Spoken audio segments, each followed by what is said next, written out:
Assalamualaikum warahmatullahi wabarakatuh. Waalaikumsalam warahmatullahi wabarakatuh. Alhamdulillahirabbil alamin. Wassalatu wassalamu ala asyrafil mursalin sayyidina wa maulana Muhammadin wa ala alihi wa sahbihi ajma'in. Amma ba'du. Pertama, yang paling utama, senantiasa kita menyampaikan rasa syukur yang sebesar-besarnya kehadirat Allah. Di pagi hari ini kita dapat hadir di dalam majelis yang mudah-mudahan semakin mendekatkan jarak antara kita dengan Baitullah. Amin ya Allah. Salawat dan serta salam semoga selalu tercurah kepada Rasul yang kita cintai, baginda Nabi Abu Muhammad Sallallahu alaihi wasallam. Setidak-tidaknya ketika kita di dunia, mudah-mudahan sebagai bentuk rasa cinta kita kepada kanjeng Nabi, Allah memberi kita rezeki bisa ziarah ke makam baginda Nabi Abu Muhammad Sallallahu Alaihi Wasallam. Mudah-mudahan itu sebagai tanda bahwa kelak di akhirat di surga kita diberi kesempatan untuk bersilaturahim bertemu dengan baginda Nabi Abu Muhammad Sallallahu Alaihi Wasallam. Manajer operasional HTT Mas Rafiq yang Allah muliakan, para tim di HTT, ada Mbak Ikapti dan Mbak Laila, kami muliakan. Para bapak, para ibu, jamaah pengajian Majelis Rindu Baitullah tinggal kaulah muliakan. Sami sehat ya Bapak Ibu. Pagi ini kami merasa senang dan bahagia Bapak Ibu karena berturut-turut itu dapat cerita positif. Tadi pagi baru saja ngomong dengan Pak Arif dari Blater. Beliau itu lagi terhitung karena nanti tanggal 17 sebagai pindah umrah ya Pak.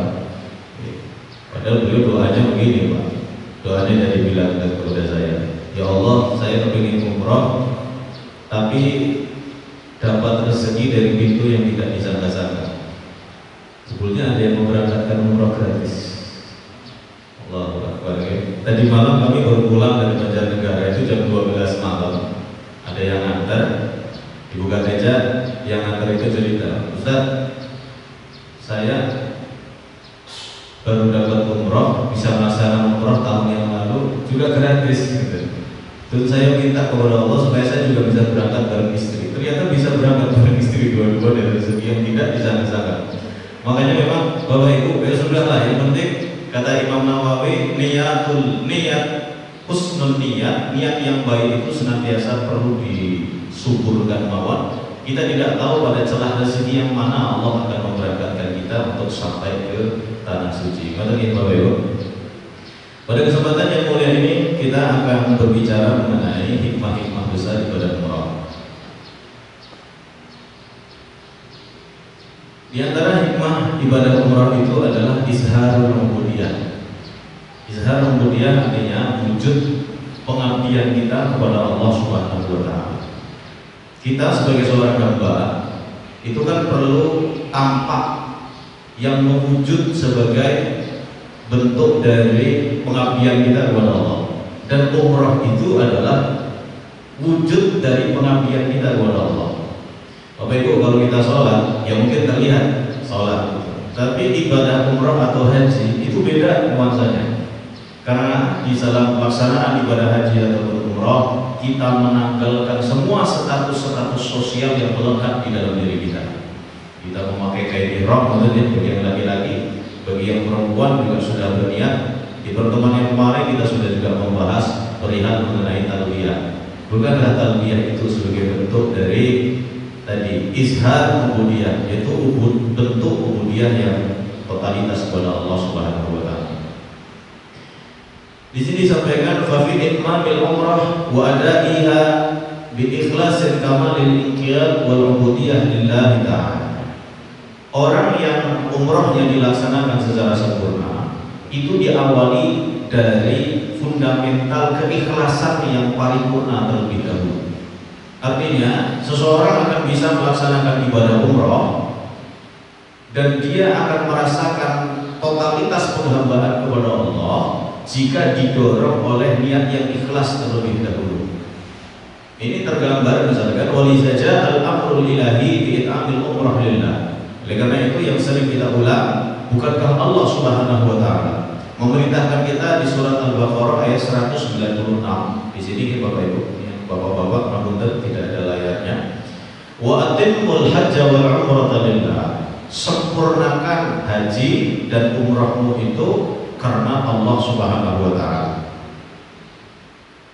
Maka penjelasan yang disampaikan oleh para ulama, umrah itu akan sulit mencapai kesempurnaan jika tidak dilandasi oleh lillah.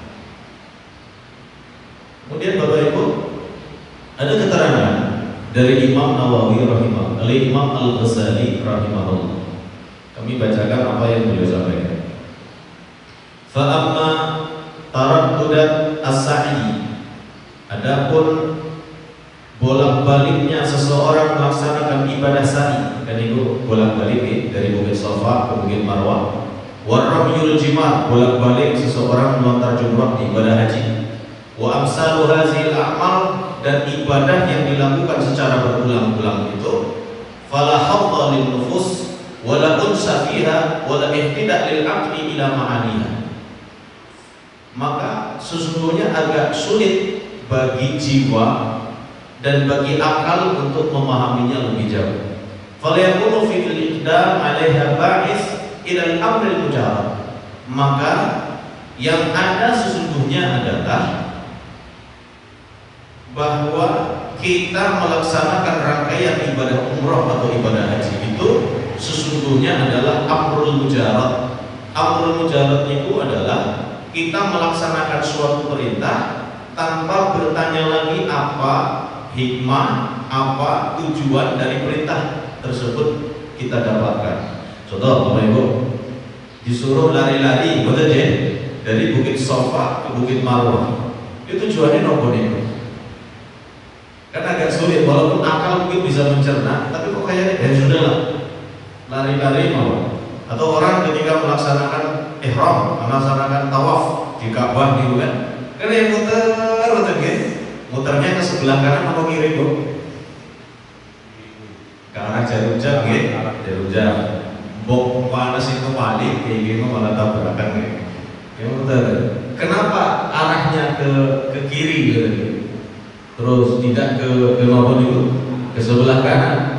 Mengapa begitu? Pertanyaan mengapa itu tidak ada di dalam pelaksanaan umroh al-wajib. Ya sampun, kita sampun saja menyatakan bahwa ya sudah ya Allah, saya laksanakan apa yang Kau perintahkan melalui lisan baginda Nabi Abu Muhammad sallallahu alaihi wasallam. Wa qasdul imtisali bil amri min haitsu innahu amrun wajibul ittiba'i. Jadi kita melaksanakan ibadah umroh itu ya sudah pasrah saja. Seperti apa perintah Allah, seperti apa perintah Kanjeng Nabi, ya sudah dilaksanakan saja. Maka itu disebut sebagai izharul ubudiyah, bentuk bahwa kita totalitas di dalam menyerahkan diri kita di dalam beribadah kepada Allah Subhanahu wa taala.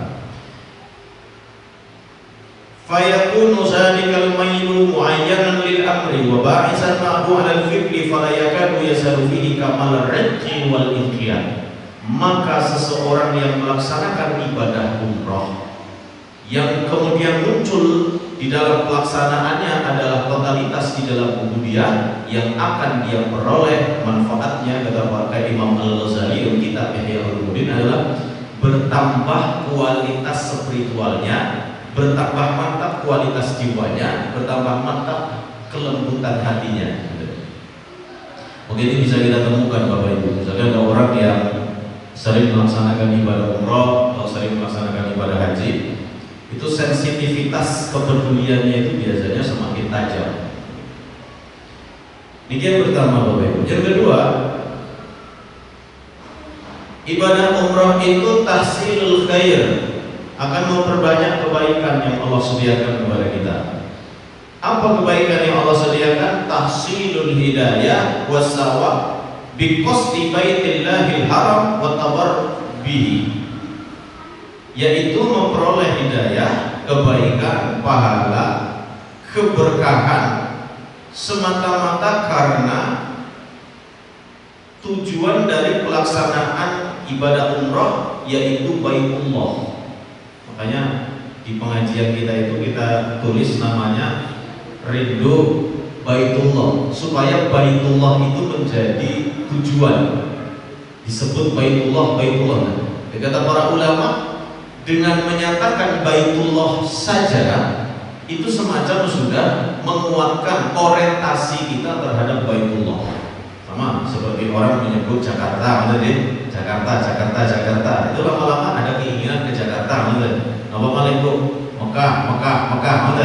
Dengan disebutkan istilah Baitullah, kata para alim ulama, maka itu menunjukkan bahwa Baitullah itu merupakan sesuatu yang akan menghasilkan keberkahan dalam hidup kita.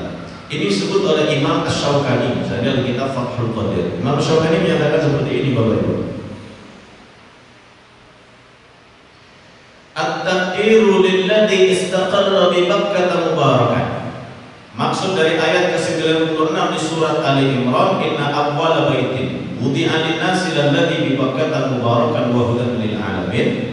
Sesungguhnya tempat rumah pertama yang diletakkan oleh Allah Subhanahu wa taala untuk manusia, yaitu yang ada di Makkah, yaitu Mekah, yaitu sebuah tempat mubarakan yang diberkahi. Wal barakatu kasratul khair alhasil liman yastaqirru fihi. Maka yang disebut dengan barakah, kata Imam Asy-Syaukani, adalah kebaikan yang menetap yang akan diperoleh oleh orang tersebut oleh sesuatu yang didasarkan kepada kostumnya, yaitu tujuannya. Tujuan kita adalah untuk ziarah ke Baitullah. Maka ibu-ibu yang bapak-bapak yang kami muliakan, seseorang yang meniatkan diri untuk berangkat ke Baitullah dengan niat tadi, maka dia akan memperoleh tahsilul khair, banyak kebaikan dalam kehidupannya. Jadi kalau kita ingin melipat gandakan kebaikan, maka di antara sarana untuk melipat gandakan kebaikan sebagai hikmah besar dari ibadah umrah adalah melaksanakan ibadah umrah. Yang ketiga, Bapak Ibu yang kami muliakan, ibadah umrah ini memiliki hikmah, yaitu nailu ridwanillahi ta'ala, menggapai ridhonya Gusti Allah. Kalau kita Bapak Ibu hidup, kalau ditanya apa tujuan besar kita dalam hidup, kan ada deh. Kalau kita ingin meneladani para sahabat Kanjeng Nabi Agung Muhammad Sallallahu Alaihi Wasallam, orientasi dan tujuan besar hidup mereka itu adalah memperoleh ridhonya Allah. Jadi sering kalau kita itu ketemu dengan orang-orang itu kan, apa niatnya ibtigha'an mardatillah. Sampai zaman sekarang musimnya mau pencoblosan gitu Bapak Ibu, tanggal kita nih 14 Februari itu kan, kalau ditanya kenapa jenengan maju, ibtigha'an mardatillah, niat mendapatkan ridhonya Gusti Allah. Ya niat awalnya saja sudah bagus lah. Mudah-mudahan seperti itu juga yang akan terjadi.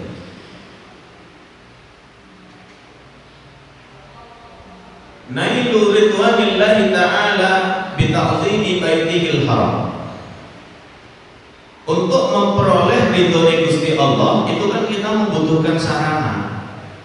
Kita membutuhkan apa nih? Sesuatu yang bisa mengantarkan kita untuk memperoleh ridhonya Gusti Allah.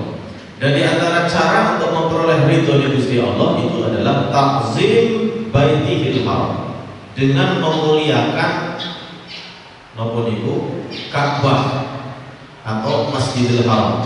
Bi'tibarihi hurmatan min al-hurmat allati hassal Qur'anu 'ala ta'zimiha. Karena memang Allah Subhanahu wa taala sendiri yang memerintahkan kepada orang-orang beriman di dalam surah Al-Hajj ayat 30 supaya kita itu memuliakan, mengagungkan segala sesuatu yang disucikan oleh Allah Subhanahu wa taala. Kan ayatnya Bapak Ibu sampai hafal ya insyaallah. Wa may yu'azzim hurumatillah fa huwa khairul lahu 'inda rabbih. Siapa yang mengagungkan apa saja yang telah dimuliakan oleh Allah, fahuwa khairun lahu inda rabbih, maka ia akan mendapatkan kebaikan di sisi Allah Subhanahu wa taala. Mulane ada seorang ahli tafsir di zaman pertengahan raya, asmanya pun Imam Ar-Razi. Beliau itu menulis kitab tafsir, judul kitab tafsirnya Mafatihul Ghaib, tapi lebih terkenal dengan istilah tafsir Al-Kabir atau tafsir yang besar. Beliau menyebut sebagaimana bersumber dari seorang ulama yaitu tabi'in Zaid bin Aslam, bahwa Zaid bin Aslam itu menyatakan Bapak Ibu ada 5 hurumat, tempat yang suci, tempat yang dimuliakan oleh Allah Subhanahu wa taala. Apa 5 tempat itu? Yang pertama Al-Ka'batu Haram. Ka'bah itu adalah tempat suci. Istilah haram itu artinya suci. Wal Masjid Al-Haram. Masjid maksudnya Masjidil Haram. Jadi namanya sebenarnya masjid. Haram itu adalah sifat dari masjid itu. Kalau kita sini kan Masjid Aisyah, betul ya? Kalau di sana Masjid Haram. Karena memang hanya masjid, maksudnya masjid itulah yang memang oleh Allah dijadikan sebagai haram. Makanya kalau kita ke Mekah atau ke Madinah, kalau kita misalkan dari hotel, kita ngomong ke sopir taksi, mau kemana? Nanti jawaban kita haram. Orang udah paham, haram itu aslinya masjid, baik Masjidil Haram maupun Masjid Nabawi. Jadi istilah haram itu istilah yang sudah populer di kalangan orang-orang yang berada di sana. Yang ketiga, wal balad al haram. Balad itu artinya negeri, haram itu artinya suci. Maka kita hafal surat Al-Balad gitu. Surat Al-Balad itu berarti surat yang menceritakan mengenai Mekah sebagai sebuah negeri yang disucikan oleh Allah Subhanahu wa taala. Wal balad al haram, tanah yang suci, negeri yang suci. Nomor itu Mekah, setelah itu adalah Madinah Al-Munawwarah. Yang keempat, kata Imam Ar-Razi berdasarkan sumber dari Zaid bin Aslam, wasyahrul al-haram, bulan haram.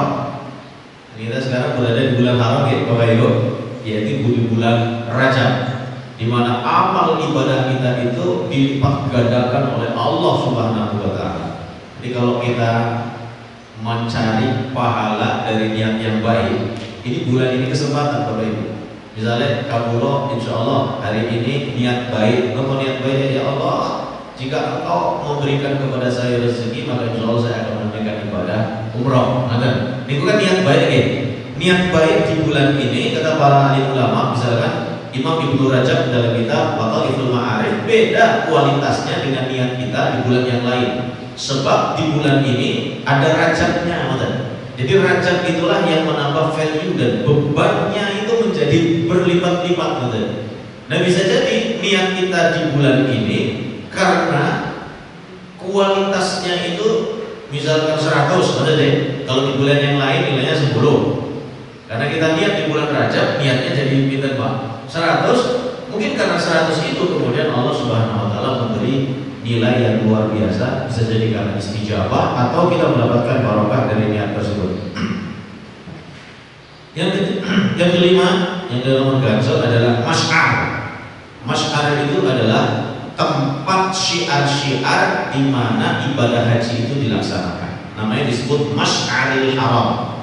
Masy'aril Haram itu pundi Bapak Ibu? Kalau kita melaksanakan ibadah haji itu ada namanya Arafah, ada namanya Musdalifah, terus ada namanya Mina. Itu kan disebut sebagai Masy'aril Haram, tempat-tempat syiarnya ibadah haji, dan tempat itu disebut oleh Allah sebagai haram, yaitu tempat yang suci. Apa maksud Imam Ar-Razi menyebut ini Bapak Ibu? Bahwa di 5 tempat yang suci inilah kalau kita ingin berdoa kepada Allah Subhanahu wa taala, maka mudah-mudahan doa kita termasuk doa-doa yang diijabah. Kalau kita beramal di 5 tempat ini, maka amal ibadah kita itu dilipat gandakan. Posisi kita di 5 tempat ini berbeda dengan posisi kita di tempat di bumi Allah yang lain. Maka ma'asyiral mukminin, ini nomor 3 berkaitan dengan bahwa jika kita mengkapitalisasi, memanfaatkan sarana-sarana haram atau tempat-tempat yang suci yang disediakan oleh Allah, maka insya Allah tempat yang suci itu kata para alim ulama akan menjadi sarana bagi kita nailu ridwanillah, memperoleh ridhonya Gusti Allah. Nomor sekawan Bapak Ibu. Nomor sekawan, hikmah besar dari ibadah umroh itu adalah iqamatu zikrillah. membangun zikrullah. Bapak Ibu, kalau kita ditanya membangun apa, biasanya yang sering kita jawab membangun rumah. Terus jawabannya lagi bangun apa? Rumah kan ada gitu.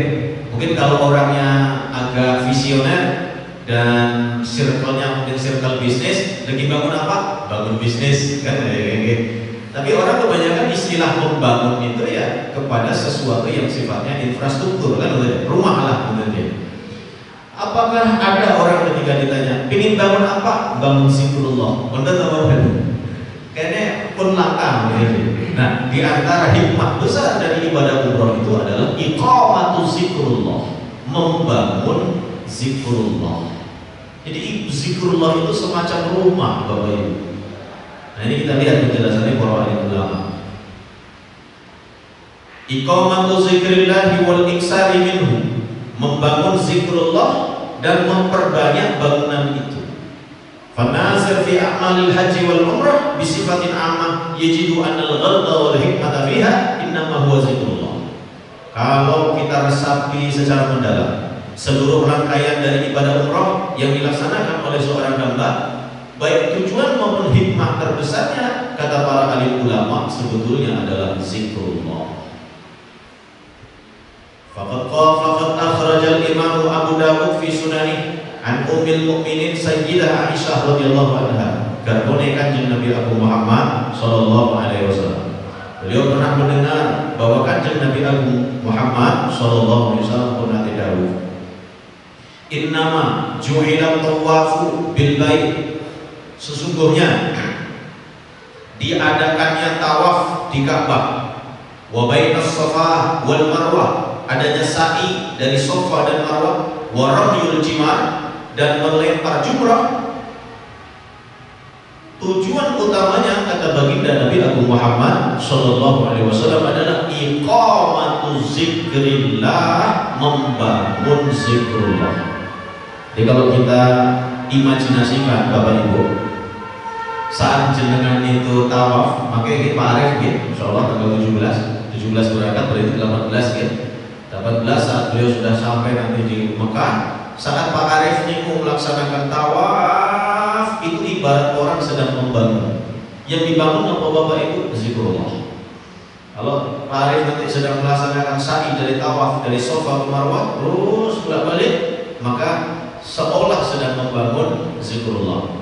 Hanya di sini memang ada ibadah haji melempar jumrah. Itulah beda antara ibadah haji dan ibadah umrah. Bedanya adalah kalau ibadah haji ada melempar jumrah, kalau ibadah umrah tidak ada. Tapi kesimpulan besar dari seluruh rangkaian ibadah umrah maupun ibadah haji bermuara pada satu tujuan besar, adalah zikrullah. Qala al-Imam As-Sun'ani fi Tanwir Syarh Al-Jami' As-Saghir. Imam As-Sun'ani seorang ulama yang mempunyai gelar Al-Amir, yaitu pemimpin para alim ulama. Beliau menyatakan di salah satu kitab beliau, judul kitabnya Tanwir Syarh Al-Jami' As-Saghir. Apa kata Imam As-Sun'ani? Wal muradu anna hadhihi al-af'ala laysat bi nafsiha bi muradi. Kalau direnungi lebih mendalam, maka pelaksanaan rangkaian pelaksanaan ibadah umrah dimulai dari tawaf kemudian sa'i, itu bukan semata-mata pelaksanaannya saja, bal innahu sababun li iqamati zikrillah ta'ala indaha. Tetapi dengan adanya tawaf, seseorang akan terdorong untuk zikrullah. Dengan adanya sa'i, seseorang akan terdorong untuk zikrullah. Bapak Ibu, kadang-kadang kita hidup ini diciptakan oleh Allah momentum agar kita itu zikrullah, Pak. Contoh Bapak Ibu, kapan kita ingat Allah? Biasanya ketika kita ditimpa musibah, maka kita ada zikir. Saat kita ditimpa kesulitan, ambil pembiayaan di perbankan, maka dia setelah dihitung-hitung kayaknya 3 tahun sudah lunas. Jika tidak ada sesuatu yang terjadi di tengah jalan, tiba-tiba wonten COVID. Jadi adanya halangan di tengah jalan itu membuat apa? Zikrullah itu. Minimal apa? Astagfirullahaladzim, astagfirullah, dosanya apa ya? Gitu. Padahal Kanjeng Nabi Agung Muhammad sallallahu alaihi wasallam mengatakan, "Innallaha idza ahabba 'abdan ibtalah." Sesungguhnya Allah kalau dia itu mencintai hambanya, maka di antara bentuk cintanya Gusti Allah itu kita diuji oleh Allah. Kenapa kita diuji oleh Allah? Para alim ulama, in sabara radiya. Kalau dia sabar dengan ujian itu, maka Allah akan meridhoinya. Apa bentuk sabarnya? Bentuk sabarnya adalah ketika diuji oleh Allah, dia zikrullah. Kan mulanya kalau seseorang ditimpa musibah, bukankah istirja adalah kalimat terbaik? Inna lillahi wa inna ilaihi raji'un. Kalau musibah itu berkaitan hilangnya sesuatu yang terbaik pada diri kita, maka ada kalimat tambahan dari baginda Nabi Agung Muhammad SAW. Allahumma ajurni fi musibati wa khlufni khairan minha. Ya Allah, beri pahala atas musibah yang Kau berikan kepada hamba-Mu ini, ganti yang lebih baik dari apa yang hilang dari diriku. Ini kan doa yang diajarkan oleh Kanjeng Nabi kepada Ummu Salamah ketika Abu Salamah ini wafat, sang suami kan maksudnya. Ummu Salamah hanya berdoa seperti doa Kanjeng Nabi, Allahumma ajurni fi musibati wa khlufni khairan minha. Maka Allah mengabulkan doa Ummu Salamah, di mana Ummu Salamah kemudian dinikahi oleh baginda Nabi Agung Muhammad sallallahu alaihi wasallam. Karena tadi Bapak Ibu, jadi kalau kita lihat berdasarkan keterangan Imam As-Sunani bahwa tawaf itu adalah faktor yang membuat kita itu akhirnya berzikrullah. Jadi Bapak Ibu, apa anak mau tawaf kemudian ngelamun? Sejauh yang kami lihat selama melaksanakan tawaf, itu semua orang lisannya pasti zikir, Pak. Gak ada yang ngomong itu yang caranya, ya mungkin ada yang HP-an, tapi HP-an ya biasanya HP itu lihat ngomong, Pak, bacaan zikir gitu. Kayaknya orang anak lagi tawaf kalau dalam YouTube kayak gitu. Atau tawaf sambil chat, sambil WA, aku lagi tawaf. Enggak, Bapak Ibu. Karena tawaf itulah dia terdorong untuk zikrullah. Maka pertanyaan kita adalah, kapan dan di mana momentum yang membuat kita berzikir kepada Allah, yang memaksa kita berzikir kepada Allah? Ternyata yang memaksa kita berzikir kepada Allah adalah tawaf. Pak Bu, apa kita lagi sholat kita bisa berzikir kepada Allah? Karena kita berzikir tapi suasana hati kita kemana? Kan gitu. Tapi kalau tawaf itu memang hati kita terkondisi sendiri begitu. Kami mendapati banyak orang yang tawaf itu yang memang ikhlas dalam pelaksanaan ibadah umrah. Apa ya? Dia merasakan kebahagiaan spiritual yang luar biasa, yang kemudian mewujud di dalam kebahagiaan berupa keluarnya air mata. Banyak orang yang menangis, Pak. Menangis karena zikrullah. Dulu ketika dia istighfar itu nggak ada rasanya. Waktu di Indonesia betul ya. Tapi istighfar yang sama dia ucapkan saat sedang tawaf itu nilainya itu nikmat banget. Nah, itulah karena dorongan dari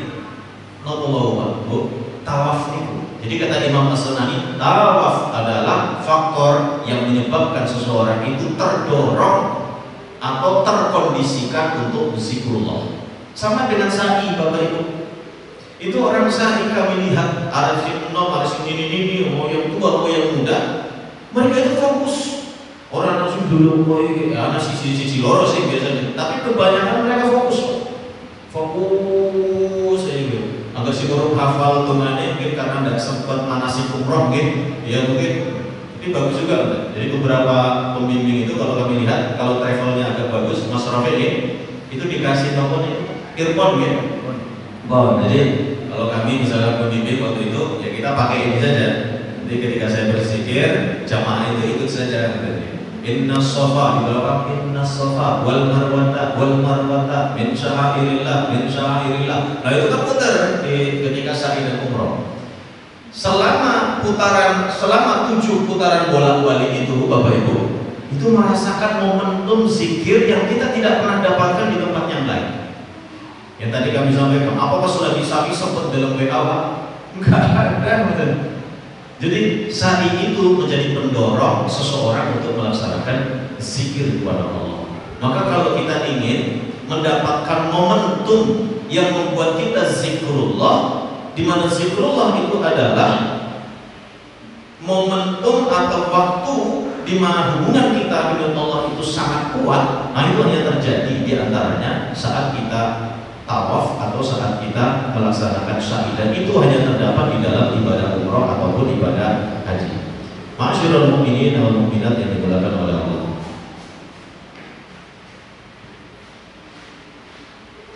Sambung yang terakhir, yang kelima, Bapak Ibu. Hikmah besar dari ibadah umroh adalah maghfiratul dzunub wa nafyul faqr. Diampuni dosa-dosa dan dijauhkan dari kemiskinan. Jadi kalau kita umroh, memang dosa kita gugur berarti. Jadi kalau kita balik ke Indonesia, ya kita kayak bikin lebaran yang baru lagi gitu. Dan kita dijauhkan dari kemiskinan. Kita lihat hadis dari baginda Nabi Abu Muhammad sallallahu alaihi wasallam. Dawuh kanjeng Nabi yang sumbernya Sayyidina Umar bin Khattab. Kanjeng Nabi dawuh, "Tabi'u bainal haji wal umrah." Rangkaikan ibadah haji dan umrahmu. Maksudnya kalau haji tidaklah dengan umrah gitu. Fa innal mutaba'ata bainahuma, karena rangkaian dari ibadah haji dan umrah itu, kata kanjeng Nabi, tanfil faqra wal dzunub, akan menghapus kemiskinan dan dosa-dosa. Kama yanfil kiru khabasal hadid, sebagaimana ketika seseorang itu mengasah karat yang ada di besi.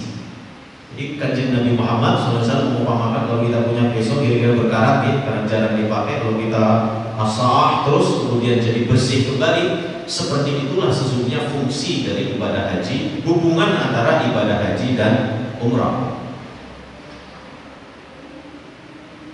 Ada keterangan dari Imam Al-Mubarakfuri dalam kitab Tuhfatul Ahwaz, sebagaimana dikutip oleh dari Imam At-Tibi rahimahullah. Beliau mengatakan begini, "Idza i'tamartum fahajju." Kalau kalian melaksanakan umrah maka hajilah. Wa idza hajjtum fa'tamiru. Jika kalian melaksanakan ibadah haji maka umrahlah.